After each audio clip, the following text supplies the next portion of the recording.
بسم الله الرحمن الرحيم. كله طبعا مستني انا هتكلم ايه على الماتش، كأن انا اللي كنت بدرب الاهلي او بدرب الزمالك امبارح. ما في مليون امبارح، كله امبارح، كل برامج الرياضيه طالعه امبارح، كله مستني انا النهارده. هو احمد موسى هيقول ايه النهارده؟ هقول ايه؟ مبروك للزمالك.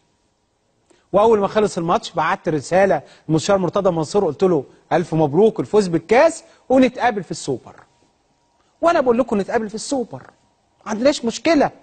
امبارح الاهلي لعب، الاهلي امبارح كان هو الفريق الاحسن بصراحه.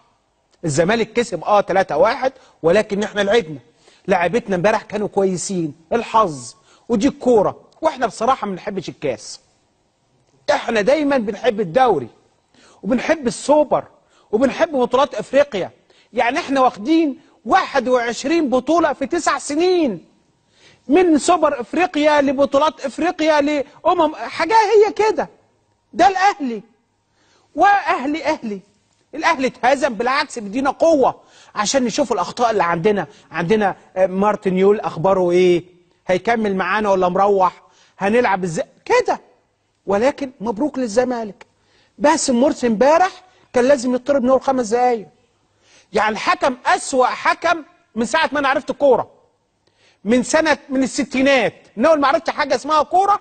اسوأ حكم يجي بصراحه. حكامنا هايلين. يعني لو سمير محمود عثمان حكم محترم مليون برقبه الحكم بتاع المجر ده امبارح، شوف عامل ايه. هو ده لاعب؟ يعني ما تيجي توريني باسم مرسي ده لاعب كوره ولا في محل جزاره مثلا، مع احترامي لكل محلات الجزاره؟ يعني باسم ده اللي عمل الكوره دي امبارح، ده بيلعب كوره ولا بالكوع هات دماغه وهات وشه وهات مناخيره ودمره ووديه مستشفى؟ دي كوره؟ تيجي تقول لي ما انت خرجت.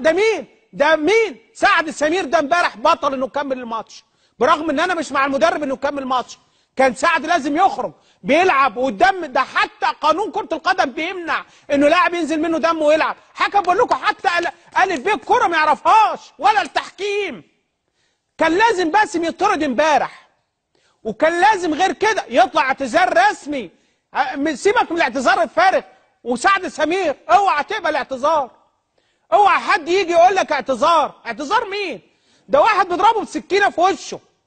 ده امبارح سكينه في وش سعد سمير. بص على الكوع، ده طالع وكتفه ضارب بالكوع على طول. عارف بيعمل ايه؟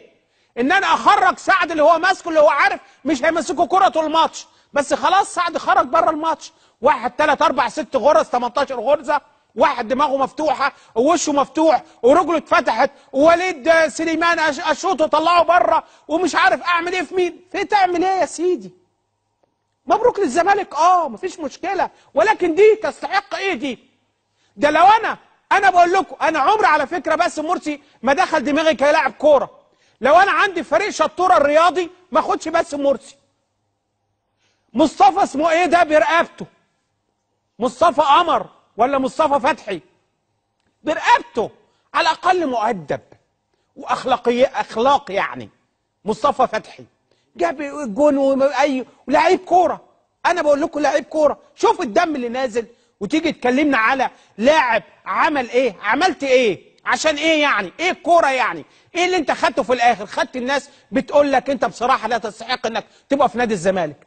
نادي الزمالك فرقه كويسه، بس ما يبقاش في واحد بيضرب، لان المفروض الروح الرياضيه والكوره اخلاق وادب واحترام واحتراف، واحترم الخصم. مش هضرب الخصم وادمر الخصم واديله اذبحه. هو انت داخل بتلعب قدام مين يعني؟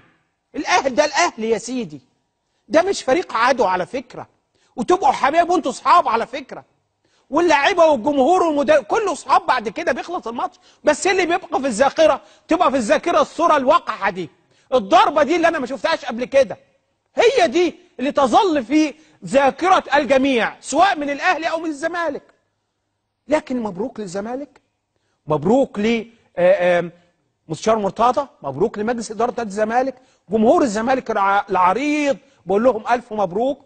فوز بكاس مصر 3-1. نعم انتوا جبتوا 3 اهداف، احنا جالنا كان ممكن الماتش ده يتقلب لو